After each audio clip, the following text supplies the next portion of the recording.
Binuo para kontrolin ang naratibo. Ito raw para kay Vice President Sara Duterte ang dahilan kung bakit binuo ng Administrasyong Marcos ang Independent Commission for Infrastructure. So paniwala ko, nililegitimize nila yung kwento na gusto nilang lumabas. Yan ang paniwala ni Vice President Sara Duterte sa pag-iimbestiga ng ICI o Independent Commission for Infrastructure sa maanumalyang flood control projects, lalo't hindi bukas sa publiko ang mga pagdinig.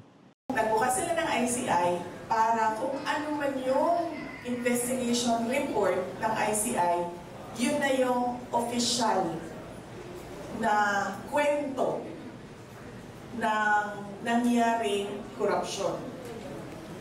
At yun ang i-feed nila sa mga tao at sasabihin nila na ito yung kwento at ito yung mga kailangan natin gawin, mga responsible.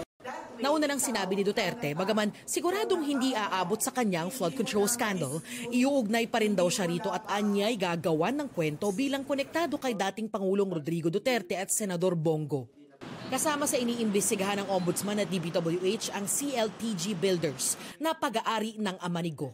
Hindi ko po alam kung bakit meron pa investigation ang ICI. Ilang bilyon ang confidential funds ng Office of the President. Magagawa nila na mag-case build-up gamit ang resources ng Office of the President. At i-file nila yun, diretso, sa ombudsman o kung saan man na korte. Pero bakit kailangan pa niyang magbukas ng ICI, ng komisyon? Patuloy na hinihingi ng GMA Integrated News ang panig ng ICI at Malacanang. Dati nang sinabi ng Pangulo na hindi makikialam ang Malacanang sa magiging trabaho ng komisyon at wala ring sisinuhin sa investigasyon kahit paraw ang kanyang pinsan na si Leyte 1st District Representative at dating House Speaker Martin Romualdez. Dadalo dapat si Romualdez sa ICI hearing sa Miyerkules, October 22. Pero ayon sa ICI, hiniling ni Romualdez na ipagpaliban muna ito dahil sasailalim siya sa medical procedure. Sinusubukan pa namin kunan ng pahayag si Romualdez. Hindi naman namin pwedeng hindian. No?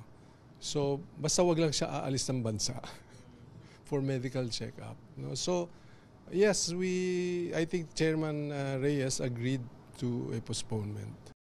Hindi raw nakikita ni ICI Commissioner Rogelio Babe Singson na makakaapekto ito sa takbo ng investigasyon.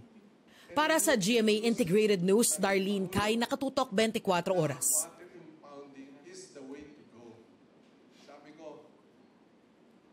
Pwedeng maumpisan kagad yung Bulacan. One water impound.